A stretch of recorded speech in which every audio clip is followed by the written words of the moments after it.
মুহাম্মদ আসল্লি আলা সাইয়্যিদিনা মাওলানা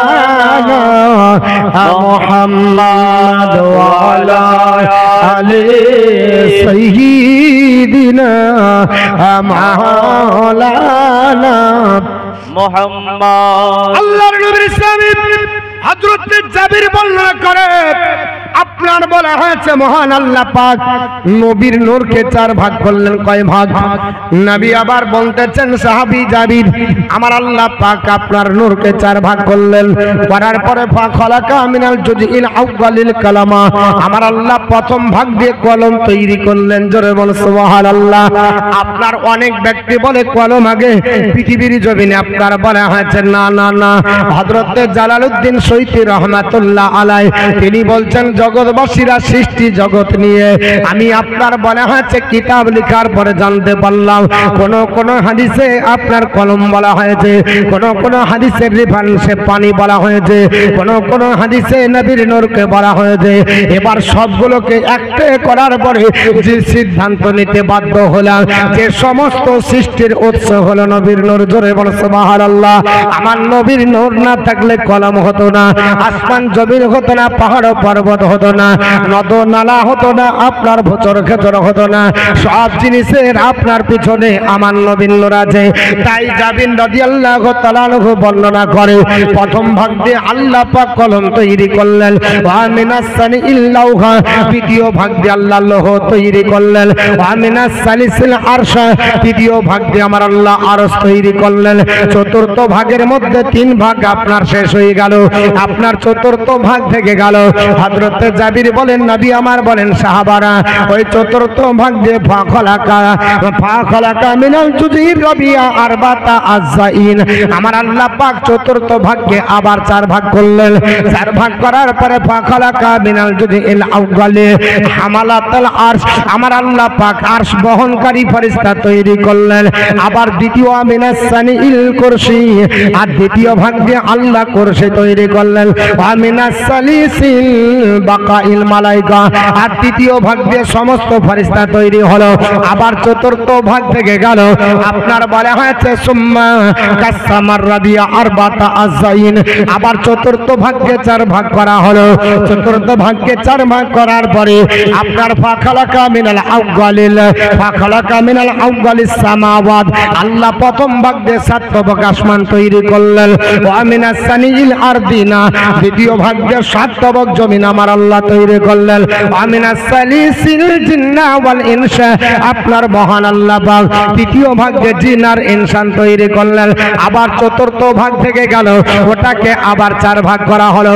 এই করতে করতে হযরত জাবির রাদিয়াল্লাহু তাআলা আনহু বলেন এই আপনার নবীর সাহাবারা আমার নবী গোটা বিশ্বকে নিজের নূর দিয়ে তৈরি করেছেন, এটা আমার নবী বলে দিলেন। জোরে বল সুবহানাল্লাহ।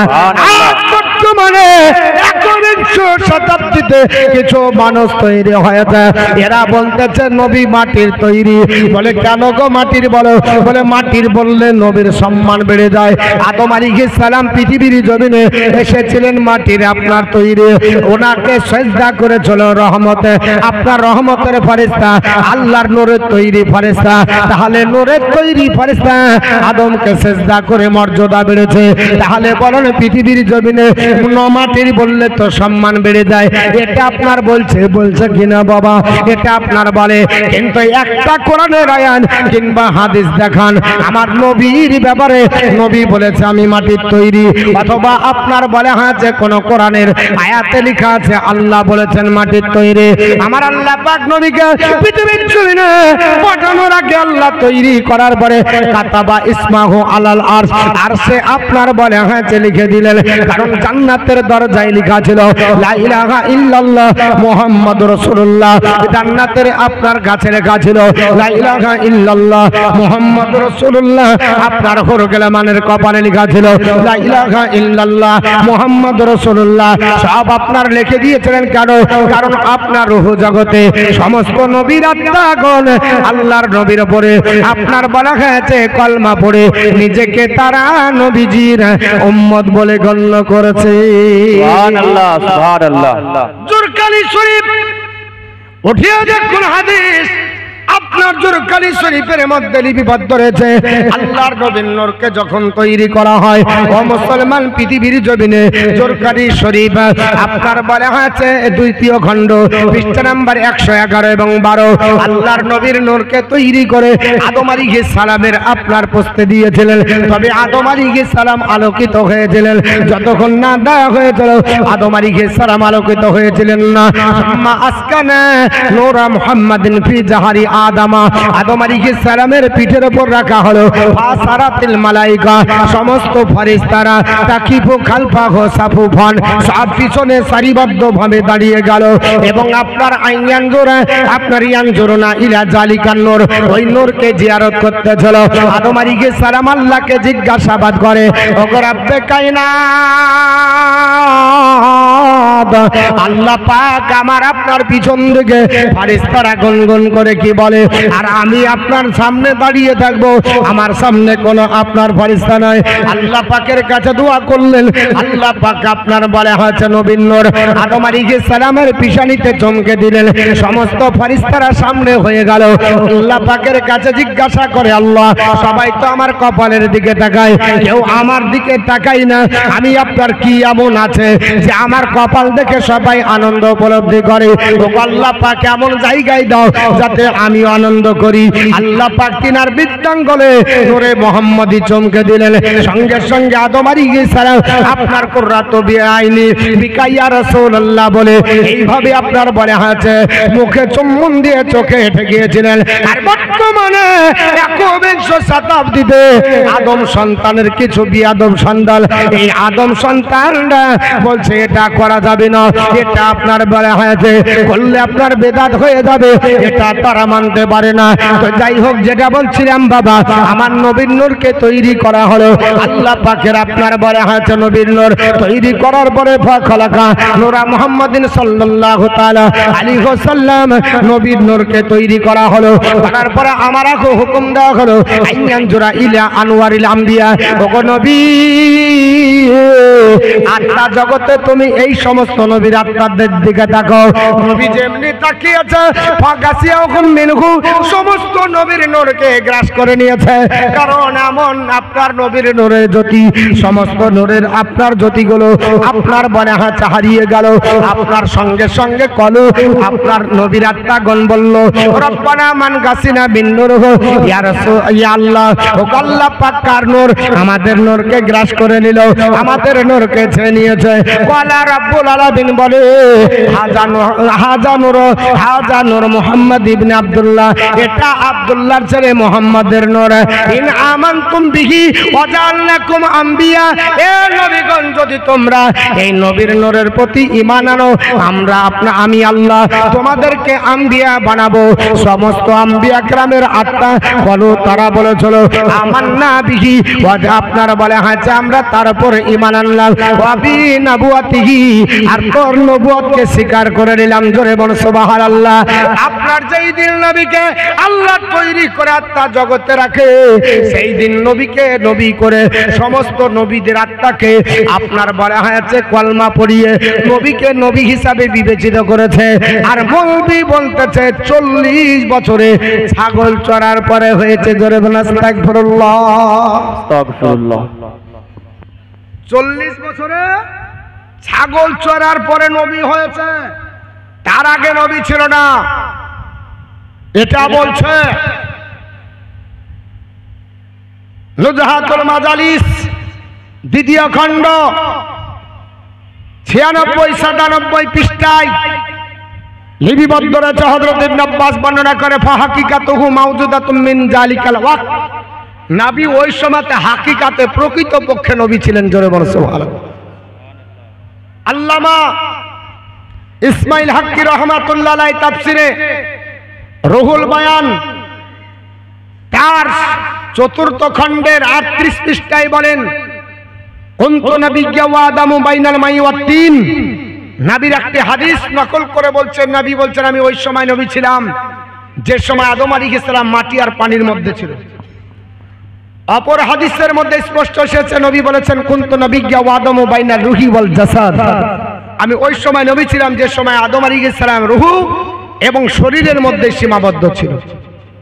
এই আপনার হাদিসের ব্যাখ্যা করতে গিয়ে ইসমাইল হাক্কি রহমাতুল্লাহ আলাইহি বলেন, ইন্নাহু কানা নাবিয়্যান বিল ফিল আলিমান বিনবুওয়াতিহি, নবী কার্যক্ষেত্রে তখন নবী ছিলেন, প্রকৃত পক্ষেই নবী ছিলেন এবং নবী তার নবুয়াতকে জানতেন। জোরে বলুন সুবহানাল্লাহ। কারণ যে মাস্টার সে কতদূর পড়েছে এটা জানে এবং মাস্টারি করছে তার ডিগ্রি সম্পর্কে জানে, তার মানে হলো যে নবী যে নবী সেটা আলামে আরওয়াহ জগতেই নবী জানতেন আমি নবী, এটা নবীর জ্ঞান ছিল। জোরে বলুন সুবহানাল্লাহ। আর এখন মৌলভী সাহেব বলছে না না এটা মানা যাবে না, আমরা মানলেই আমাদের উপর শিরিক আর বেদাতের ফতোয়া দেয়। দেয় কি দেয় না বাপ? শিরিক আর বেদাতের গোডাউন বানিয়েছে, এদের ভিতরে অন্য কিছু পাওয়া যায় না। ইশকে রসুল পাবেন না, মহব্বতে রসুল পাবেন না, ভালোবাসা পাবেন না, শুধু যা বের হবে সবই বেদাত আর আপনার শিরিক।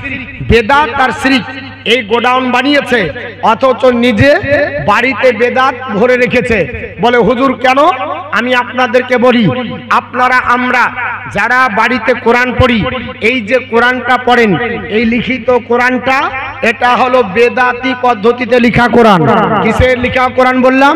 জোরে বলুন। বেদাতি পদ্ধতিতে লেখা। সবচাইতে বেশি কোরআনে বেদাত আছে। সবচাইতে বেদাত কিসে বেশি আছে? কোরআনে আছে। আপনি বলবেন মতিউর রহমান আমার কাছে আপনার কাছে প্রমাণ আছে? আমি চ্যালেঞ্জের সঙ্গে বললাম কোরআন শরীফের মধ্যে যতগুলো বেদাত আছে আপনি আপনার শুনলে আশ্চর্য হবেন, কারণ আপনি তো জানেন না, আপনি পড়ছেন মৌলভী সাহেব পড়াচ্ছে, কিন্তু জিজ্ঞাসা করেন সুন্নাত আর বেদাত কাকে বলে, গোধা বাংলায় বলে দিবে যেটা নবী করেননি, নবীর জামানায় হয়নি, আর সাহাবীরা করেছেন তো নবী বারণ করেননি, ওটাতে সম্মতি। তাহলে আপনার বলা হয়েছে যেটা সাহাবীরা করেছেন নবী সম্মতি করেছেন, নবী নিজে করেছেন, ওগুলাকে বলা হয় সুন্নাত, ওগুলাকে বলা হয় সুন্নাত। আর যেটা নবী করেননি, সাহাবীরা করেননি, ওটা হলো বেদাত। ওটা কি বাপ? ওটা হলো বিদআত। তাহলে আমি একটা প্রমাণ চাইবো, আল্লাহর কোরআন নবীর জামানাতে ওহী হিসাবে যখন আল্লাহ নাজিল করে জিবরিলের মাধ্যমে, তখন কি কোরআন লেখা হয়েছিল?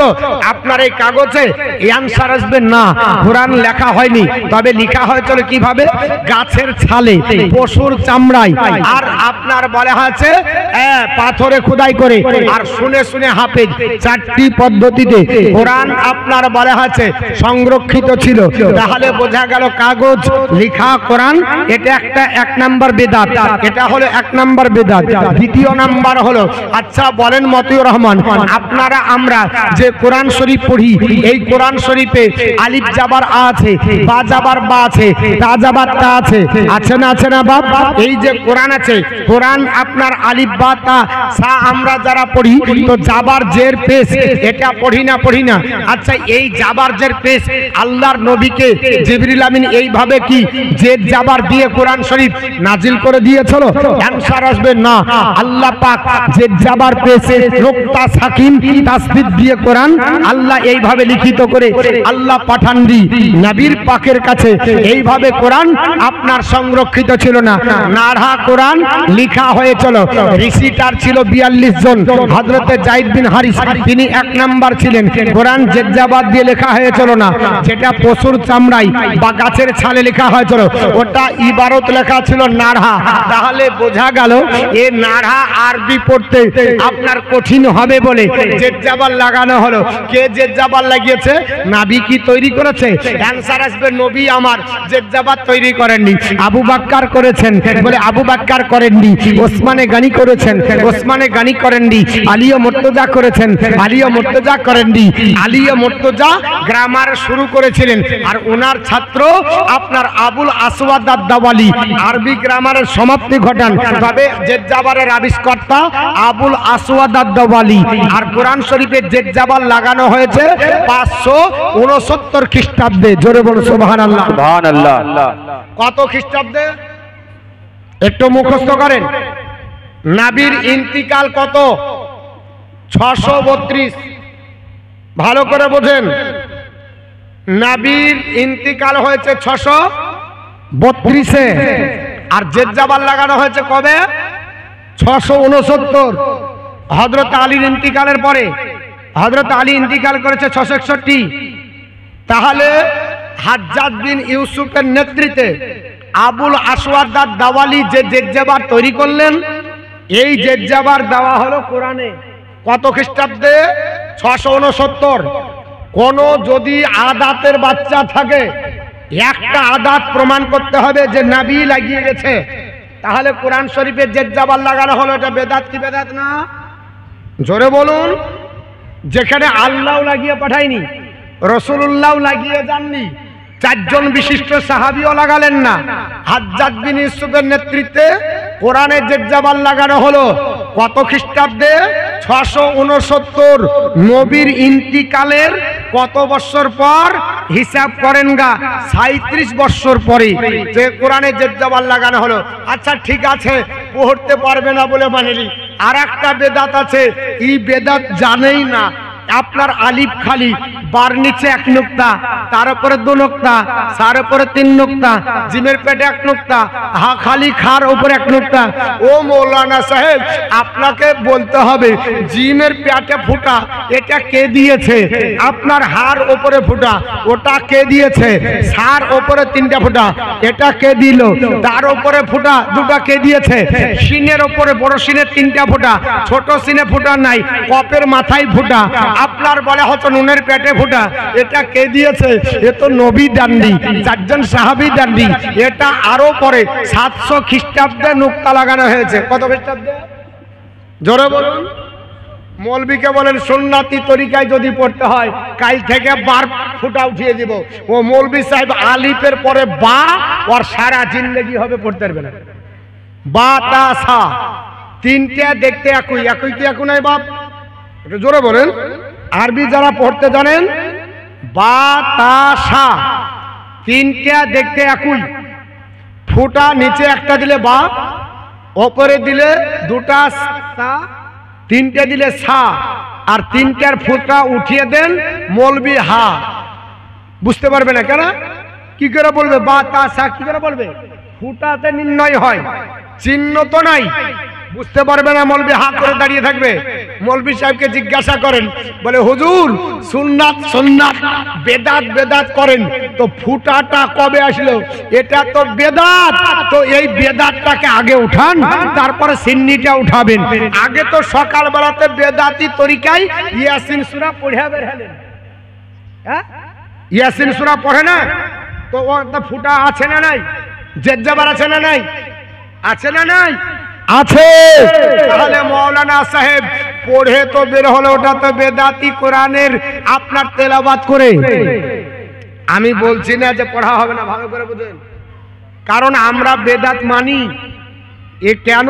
যে বেদাতের মধ্যে ভালো মন্দ আছে। একটা হলো বেদাতে সাইয়া, একটা বেদাতে হাসানা। যে বেদাতে হাসানা তৈরি করেছে সেও নাকি পাবে, যে আমল করবে সেও নাকি পাবে। অতএব কোরআনে জেজ্জাবাত যে দিয়েছে সেও নাকি পাবে, যে কোরআন পড়বে সেও নাকি পাবে। কোরআনে নুক্তা যে দিয়েছে সেও নাকি পাবে, কোরআনে নুক্তা যে পড়ছে সেও নাকি পাবে। কেন? আপনার মতো আম পাবলিক তো দূরের কথা, আমার মতো মৌলবি আলিফ বা তা সা জিম হা খা পড়তে পড়তে জিন্দেগি কার পার হয়ে যাবে, কোরআন পড়তে পারবে না। কারণ নুক্তা নাই তো পড়বো কি করে? বুঝতে পেরেছেন? তাহলে বেদাতি কোরআন আমরা পড়ি, অথচ মৌলবী সাহেব বেদাতের ফতোয়া দিয়ে অন্ধকার করে দেয়। যেই পড়বে বেদাত, মৌলবী সাহেব অত ভয় দেখিয়ে লাভ কি? তোমার ভিতরে তো বেদাত আছে, তুমি কি বেদাত করো না? সবাই বেদাত করে, কিন্তু বাপ এরা বলে আমরা বেদাতি চলি না। কিন্তু সকাল বেলায় উঠে বেদাত ছাড়া চলতে পারবে না। বাইকটা ধরে যখনই পিক আপ দিবে, ওটাও বেদাত। কারণ তুমি তো রাসূলুল্লাহর সুন্নাত তরিকায় চললে। নবী আমার জিন্দেগিতে কোনোদিন আপনার মোটরসাইকেলে চড়ে যায়নি, নবী আমার গাড়ে চড়ে উঠেছেন তবু পায়ে হেঁটে। মৌলবী সাহেব তো এক পাও পা ফেলে না, যদি জানাজা পড়তে যায় তাও বাইক নিয়ে যায়। হ্যাঁ, আর ফতোয়া দিচ্ছে না, না চলবে না। আল্লাহুম্মা সাল্লি আলা সাইয়্যিদিনা মাওলানা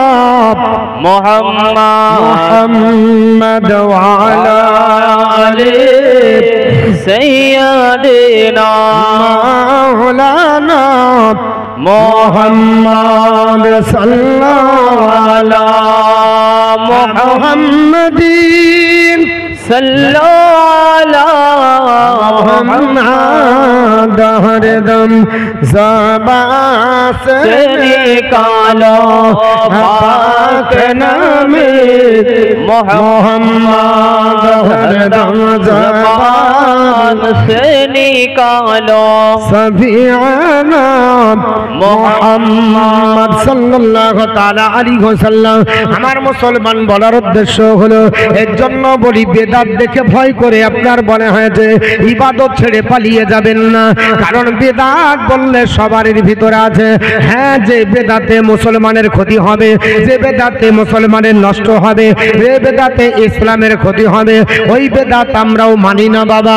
তবে যে বেদাতে আপনার কল্যাণ হবে, যে বেদাতে মুসলমানের উন্নতি হবে, ইসলাম ধর্মের উপকার হবে, ওই বেদাত মানেন। কারণ বেদাত আপনার বলা হয়েছে শুধু আপনার খারাপ বলে আপনার চালিয়ে দিলে হবে না, কারণ সবার ভিতরে আপনার বেদাত লুকিয়ে আছে। আমার মুসলমান বলার উদ্দেশ্য হলো আল্লাহর নবী সাল্লাল্লাহু তাআলা আলাইহি ওয়াসাল্লাম পৃথিবীর জমিনে আপনার বলা হয়েছে আগমন করবে। আমার নবীকে পৃথিবীর জমিনে আমার আল্লাহ পাঠাবে। এই ঘটনাটা আপনাদেরকে একটু জীবনী শুনিয়ে দিই, কারণ আমি আপনার গতকাল কিছুই বলতে পারেনি। আমার নবীকে আপনার বলা হয়েছে আল্লাহ পাঠাবে। আল্লাহ পাক পৃথিবীর জমিনে পাঠানোর আগে চারজন মহিলাকে পাঠিয়েছিল, শুনেছেন বাবা? অনেক ব্যক্তি বলে নবী মরে মাটির সঙ্গে মিশিয়ে গেছে। ও মুসলমান, তাই যদি হয় আমার আল্লাহ পাক চারজন মহিলাকে পাঠিয়েছিল। হযরতে মা আপনার আমিনাকে জিজ্ঞাসা করেন। আমিনা বলেন জগৎবাসীরা আপনার বলে হয়েছে এই যে দেখালা আলাইয়া জামাআতুম মিনান নিসা, একটা মহিলাদের জামান আমার ঘরে আপনার প্রবেশ করলো। লামারা হাসানা মিনহুন্না, ওই মহিলা গলা এত সুন্দর ছিল, এত দেখতে লাবণ্যময় ছিল, আমি এত সুন্দর মহিলা কাউকে দেখিনি। ও মুসলমান, বলার উদ্দেশ্য হলো নবী যদি মনে মাটির সঙ্গে মিশিয়ে যায়, নবী যদি না আসতে পারে, তাহলে বলেন মা আপনার আসিয়া কি আসতে পারবে? মা আপনার হাজরা কি আসতে পারবে? মা আপনার হাবা কি আসতে পারবে? মা মারিয়াম কি আসতে পারবে? যদি মা মারিয়াম আসতে পারে, মা হাজরা যদি আসতে পারে, মা হাওয়া যদি আসতে পারে, আমার নবীর মর্যাদা কম না বেশি? জোরে বলুন, নবীর মর্যাদাটা বেশি। নবীর বিলায়াত যখন হবে, ও মৌলবীও বলছে চারজন মহিলা তাইমা হিসাবে এসেছিল, তারা তো ইন্তিকাল করে চলে গেছিল, তারা আবার আসলো কি করে? তারা যদি আসতে পারে, আমার নবী কেন আসতে পারবে না? এ মুসলমান, মা আপনার বারে হয়েছে হাজরা এবং মা আসিয়া, মা আপনার মারিয়াম, মা হাওয়া থেকে চারজন মহিলা, তারা আপনার বলে হয়েছে এসেছিল। আল্লাহর হুকুম হয়ে গেল, জিবরিলকে আমার আল্লাহ খবর দেন, এ জিবরাইল লাব্বাইক, আল্লাহ খবর বলেন জিবরিল দুনিয়ায় চলে যা, আমার হাওয়াকে ওঠা। আপনার হাওয়াকে ওঠা হলো, আপনার বলে হয়েছে দুনিয়ায় চলে যা। হাজরাকে ওঠা, হাজরাকে ওঠানো হলো, আল্লাহকে খবর দেওয়া হলো। আল্লাহ বললেন আপনার বলে হয়েছে মারিয়ামকে ওঠা। এই করে আসিয়া পর্যন্ত ওঠা। আসিয়াকে তোলা হলো। আপনারা বলবেন হুজুর তিনজন ব্যক্তির মর্যাদা আপনার অনেক বেশি, কারণ দুইজন নবীর স্ত্রী, একজন নবীর মা আর একজন ফেরাউনের স্ত্রী আসিয়া, এর মর্যাদা কি করে হলো? সুবহানাল্লাহ, সুবহানাল্লাহ। কারণটা হলো পৃথিবীর জমিনে ফেরাউন নিজেকে দাবি করেছিল আনা রাব্বুকুমুল আলা, আমি সবচাইতে বড় খোদা, আর আমার আল্লাহকে ছোট খোদা বলেছিল ফেরাউন। আমি হলাম সবচাইতে বড় খোদা। জোরে বলেন আস্তাগফিরুল্লাহ। আপনার বলা হচ্ছে পৃথিবীর জমিনে তার খোদাই প্রচার চলতেছে। হামান ছিল তার বাড়িতে, প্রধানমন্ত্রী হামান বলল ফেরাউন ঘুঘুর বাসা ভাঙতে হবে, কারণ সবাই তোমাকে খোদা বলে মানে। তোমার ব্যবসা আমি খুব প্রচার করছি, কিন্তু তোমার ব্যবসা চলবে না, ভেঙে যাবে। তোমার বিবি নিজেই তোমাকে খোদা বলে মানে না। এ আমার হামান রে, কি করে ব্যবসা ডেভেলপ হবে? বলে ব্যবসা ডেভেলপ করতে গেলে তোমাকে একটা কাজ করতে হবে। কি? আপনার ব্যবসায় ডেভেলপ করতে গেলে তোমাকে একটা কাজ করতে হবে, কি বলে? তোমার বিবিকে একবার খোদা বলে মেনে নিতে হবে। আপনার ফেরাউন বলল, হামান তাহলে বল কি প্রসেস অবলম্বন করা যায়? হামান বলল, একটা তেলের কড়াই করেন, ওই তেলের কড়াই টকবক করে তেল ফুটবে, আর আমি আসিয়াকে সামনে নিয়ে যাব, তেল দেখিয়ে ভয় দেখিয়ে খোদা বলে মানিয়ে নেব। ईमानदार যদি হয় बोला माने मुस्तफा जान देने से डरते नहीं, सरकार जाइया रहा जाए कुछ परवाह नहीं करते। আপনার বলে হচ্ছে হামনের কথাই ফিরাউন বড় একটা ডেকচিতে তেল বড় আপনার তেল আপনার বলে হাতে লোড করে টকবক করে ফুটিয়ে আপনার আগুন জ্বালাতেছে। আপনার আসিয়াকে ডাকা হলো, বিবি এখানে একটু আসো। বিবি আপনার দণ্ডাই মাল হলো। আপনার ফেরাউন ডাক দিয়ে বলে, বিবি রে এটা কার জন্য প্রস্তুত করা হয়েছে তুমি জানো? বলে, স্বামী আমি জানি আমার জন্য। বলে, তাহলে তুমি আমাকে খোদা বলে মেনে নাও। ফেরাউনের সামনে দাঁড়িয়ে আপনার বিবি আসিয়া বলে, চলো স্বামী, বিবাহের বন্ধনের মাধ্যমে আমার শরীরটা আপনার জন্য হালাল বানিয়ে দিয়েছি, আমার শরীরকে যা করবেন করে নেন, কিন্তু অন্তরের আত্মাটা আমার আল্লাহর কাছে দান করেছি। এই অন্তরের আত্মাটা আমার জবানটা কখন আপনার বলা হয়েছে আপনার তাবেদারি করবে না, আমার হাত আপনার তাবেদারি করবে, আমার পা আপনার তাবেদারি করবে, আমার শরীর আপনার জন্য খাটবে, আর আমার জবান আমার আল্লাহর জন্য খাটবে। বিবি যদি তুমি না মানো তাহলে তোমাকে জ্বলন্ত এই টকবগে তেলের কড়াইতে কই মাছ মাগুর মাছ ভাজি করা হবে। উনি বললেন, কোনো যায় আসে না, আমি তেলের কড়াইতে যেতে পারি কিন্তু ঈমানকে নষ্ট করতে পারি না।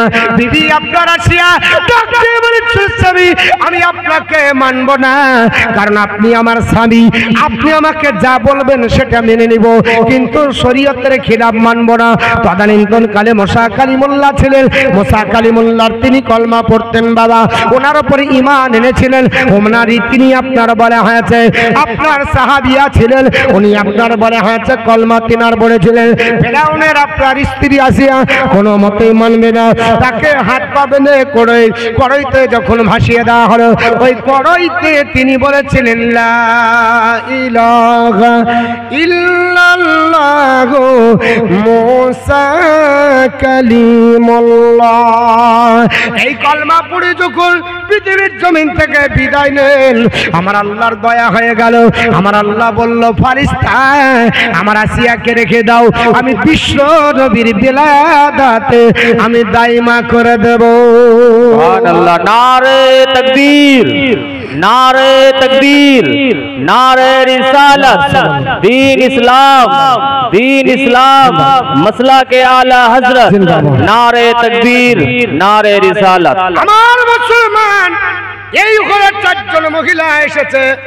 মা হযরত আপনার আমিনা অবাক হয়ে গেলেন, চিনতে পারে না কে তোমরা? আপনার সবাই আপনার বলা হয়েছে সে ঢুকেছে। মা হযরত আমিনা বলেন, কে তোমরা? তোমাদের পরিচয় দাও। মা হাওয়া বলে, চিনো না গো মা আমিনা, চিনো না গো মা তুমি, আমার নামতে হযরতে হাওয়া, আমি আদম নবীর বিবি, চিনো না গো মা আমিনা, চিনো না গো মা তুমি, আমার নামটি হযরত হাজরা, আমি ইব্রাহিম নবীর বিবি, চিনো না গো মা আমিনা, চিনো না গো মা তুমি, আমার নামটি হযরত মারিয়া, আমি ঈসা নবীর জননী, চিনো না গো মা আমিনা, চিনো না গো মা তুমি, আমার নামটি হযরত আসিয়া, আমি ফেরাউন মালাউনের বিবি। চারজন মহিলা আপনার পরিচয় দিয়ে দিলেন। লম্বা ঘটনা বলতে গেলে সময় লাগবে, খুব সংক্ষিপ্ত আকারে দুটো কথা। আল্লাহর নবী আপনার পৃথিবীতে আসবে, আল্লাহ 4টি পতাকা দিলেন, 3টি পতাকা জিবরিল আমিনকে সহ হাজার হাজার ফেরেশতা পাঠিয়ে দিলেন। এরা বলছে কোথায় আছে, খুঁজে পাওয়া যায় না। আপনার পতাকা কেমন করে পাওয়া গেল? পতাকা আপনার ধরে, টিএমসির পতাকা ধরে কোনোদিন অ্যালার্জি হয় না, কংগ্রেসের পতাকা ধরে অ্যালার্জি হয় না, আপনার আরএসপির পতাকা ধরে কোনোদিন ফতুয়া হয় না, আর নবীর পতাকাতে অ্যালার্জি। জি বহুত খুব। সবার পতাকা চলে, ওরাই কোনোদিন ফতুয়া জিজ্ঞাসা করে না, করেছে বাপ? আল্লাহর নবীর পতাকাতে অ্যালার্জি। 3টি পতাকা আপনার বলা হচ্ছে মামিনা মানে এই জগৎবাসীরা রাইতুল জামাতা গাদ নাযালা মিনাস সামাই। আমি 3টি পতাকা নিয়ে নামতে একটি জামাতকে দেখলাম। এ সাহাবীরা আপনার যারা নবীর আপনার বলা হয়েছে যুগের আগের যুগে যারা ছিল মুসলমান, তখন তো আপনার বলা হয়েছে এত হাদিসের চর্চা ছিল না, তাহলে এত হাদিস পাবে কোথায়? এটা নুজহাতুল মাজালিস কিতাবের মধ্যে লেখা আছে। এই 3টি পতাকা আপনার বলা হয়েছে দিয়ে আপনার বলা হয়েছে তারা মাআহুম, আপনার বলা হয়েছে মাআহুম সালাসাতুল আলামি বাইজিন। 3টি পতাকা সাদা রঙের ছিল, আপনার বলা হয়েছে ফাকাদু আপনার আলামান মিনাল আপনার আলামান মিন জাহারিল কাবাতি। একটা কাবা ঘরের ছাদে গেড়ে দেওয়া হলো। আপনারা বলা হয়েছে ওয়া আলামান মিনাস সাতিহিদ দারি, একটা হযরত মা আমিনার ঘরে, ওয়া আপনার আলামান ওয়া আলামান বাইতুল মাকদাসি, আর একটা হলো বাইতুল মুকাদ্দাসে। এই 3টি পতাকা অপর হাদিসে লেখা আছে 3টি, একটা পূর্ব প্রান্তরে, একটা পশ্চিম প্রান্তরে, আর একটা হলো কাবা ঘরের ছাদে। ও মুসলমান পৃথিবীর জমিনে যেই দিন নবী আসে, হযরতে আপনার বলা হয়েছে আব্দুল মুতাল্লিব বলে আমি কাবা ঘর চত্বরে আপনার ভ্রমণ করতেছিলাম, কাবা ঘর তওয়াফ করতেছিলাম। আপনার বলা হয়েছে আনা আতুফু বিল কাবাতি বিল্লাইল, আমি ওই রাত্রিতে আল্লাহর ঘর কাবা জিয়ারত করতেছিলাম। ও মুসলমান, আমি হঠাৎ করে আমার নজর পড়ে গেল আল্লাহর ঘর কাবার দিকে। আমি মুখ করে নামাজ পড়ি, কাবার দিকে দর্শন করে আমি আপনার বলা হয়েছে নামাজ পড়ি, কিন্তু কাবা যখন জিয়ারত হবে শরীয়তের মশলা হলো কাবার দিকে তাকিয়ে কিন্তু জিয়ারত আপনার আপনার তওয়াফ করা যাবে না। আপনি নামাজ পড়বেন কাবার দিকে দেখেন, আল্লাহ সব গুনাহ মাফ করে দেবে। বিশ্বনবী বলেছে সাহাবারা যদি তোমরা মসজিদে আপনার হারামে প্রবেশ করো তাহলে তোমরা নিম্নগামী হয়ে ঢুকো। সর্বপ্রথমে যে নজরটা আল্লাহর আপনার ঘরের দিকে যাবে, আপনার বলা হয়েছে ওই প্রথম নজরটা যদি কাবার আপনার দিকে পড়ে যায়, ওই কাবার দিকে পড়ার পরে তুমি যা দোয়া করবে আমার আল্লাহ সব দোয়া কবুল করে নেবে। কিন্তু যখন তওয়াফ করবে কাবার দিকে তাকালে বিয়াদব হয়ে যাবে, কাবার দিকে তাকিয়ে কিন্তু তওয়াফ করা যাবে না, কাবার চাতালের দিকে তাকিয়ে আপনাকে তওয়াফ করতে হবে। এটাই হলো শরীয়তের মশলা, এটাই হলো নবী পাকের হাদিস। ও মুসলমান, হযরত আব্দুল মুতাল্লিব তিনি বলছেন ওরে ও জগৎবাসী, সেই দিন আমার মোহাম্মদ পোতা জন্মগ্রহণ করে আমিনার ঘরে যেদিন আসে, আমি কাবা তওয়াফ করতেছিলাম, হঠাৎ করে কাবার আপনার বলা হয়েছে ভিতর থেকে আওয়াজ আসে, আল্লাহ পাক যেন কাবার জবান খুলে দিয়েছে।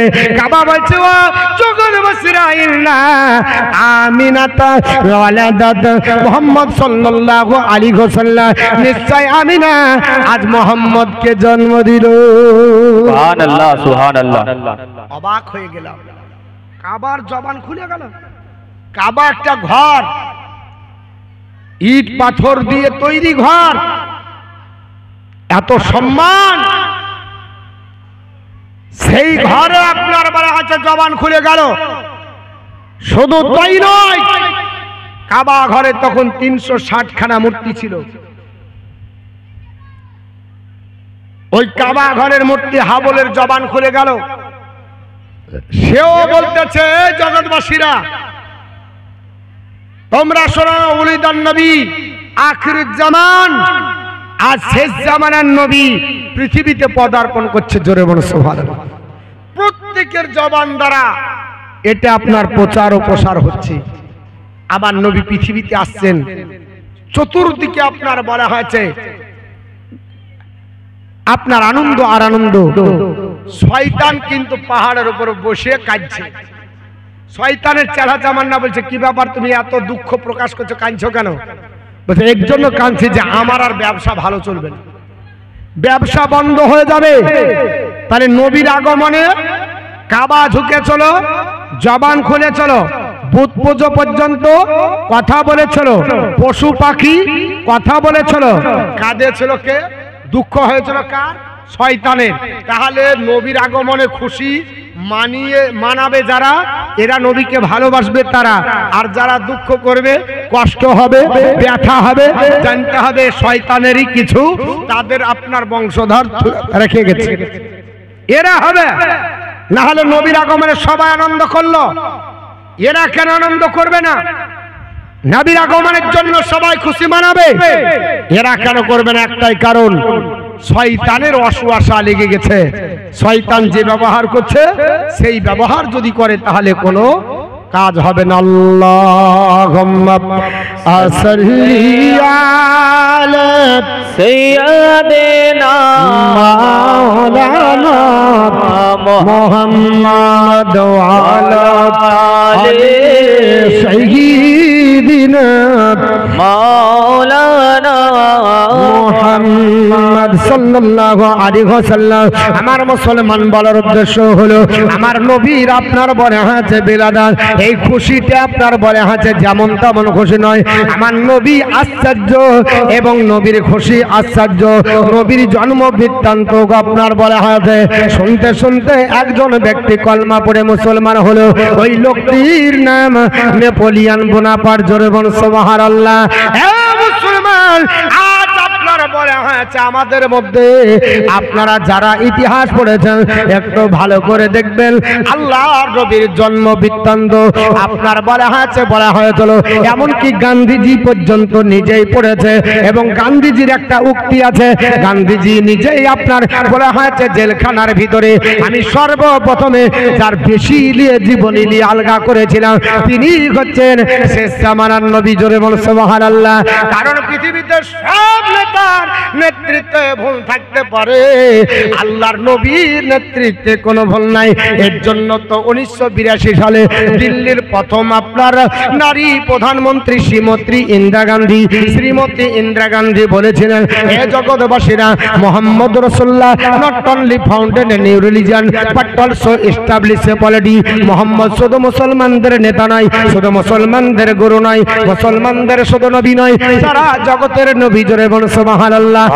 দিল্লির পার্লামেন্টের মেম্বাররা তোমরা শুনে রেখে দাও, আমি শ্রীমতী ইন্দিরা গান্ধী বলছি, আল্লাহ পাক পৃথিবীর জমিনে মোহাম্মদকে এমন চরিত্রের অধিকারী বানিয়েছে সব মানুষ তার চরিত্রকে ফলো করে দেশের স্বাধীন ব্যবস্থা চালাতে পারে, অশান্তির দাবানল জ্বলবে না।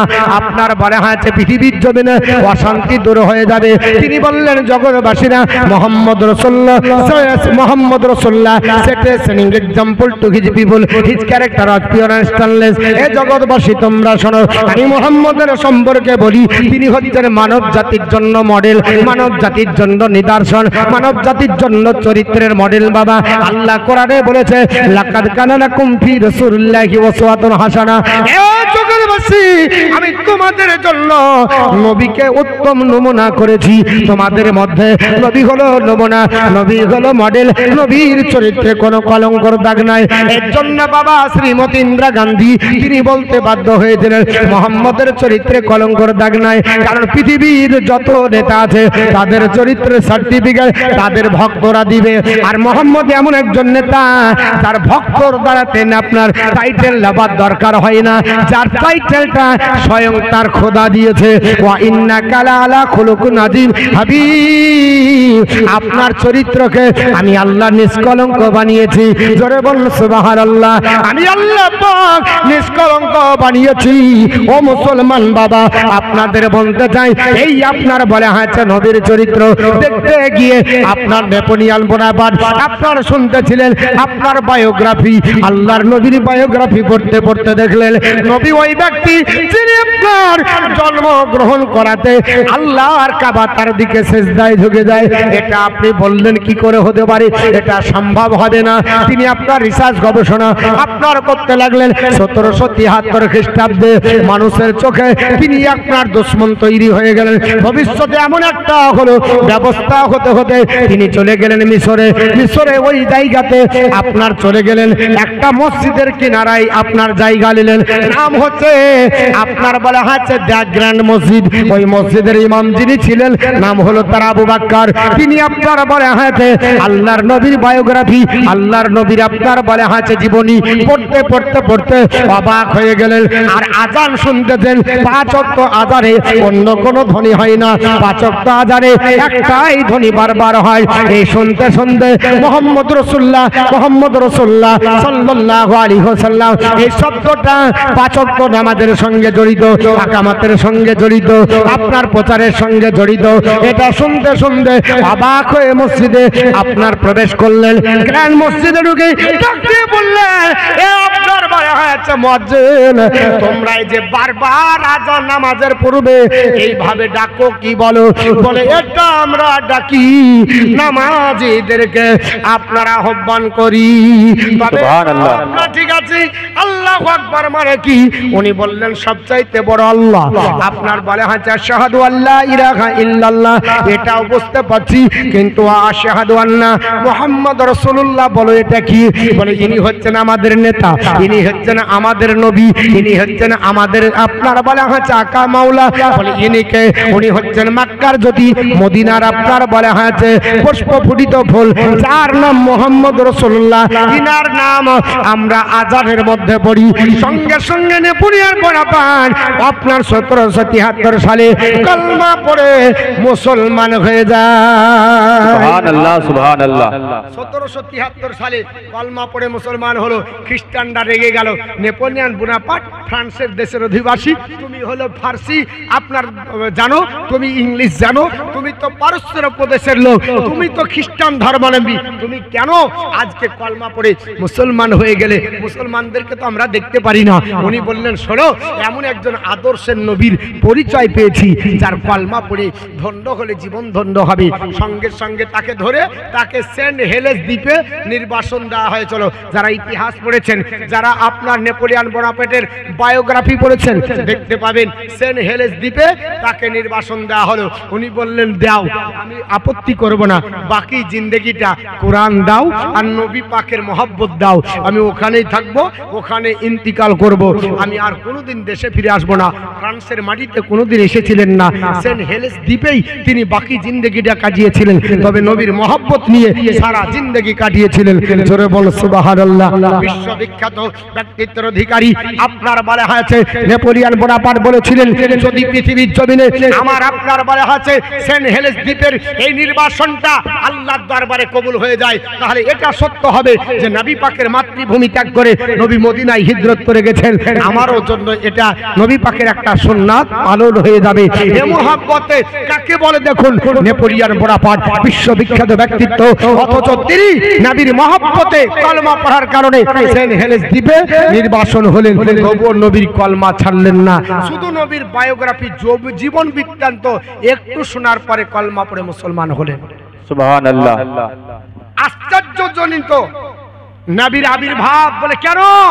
বলে যে নবী আসছে পৃথিবীতে, তো শেষবার হালাতে পৃথিবীতে আর কোন সন্তান আসেনি, এই হালাতে আর আসবেও না। আমাদের আপনাদের বাচ্চারা আসে, বাচ্চা কান্না করতে করতে আসে।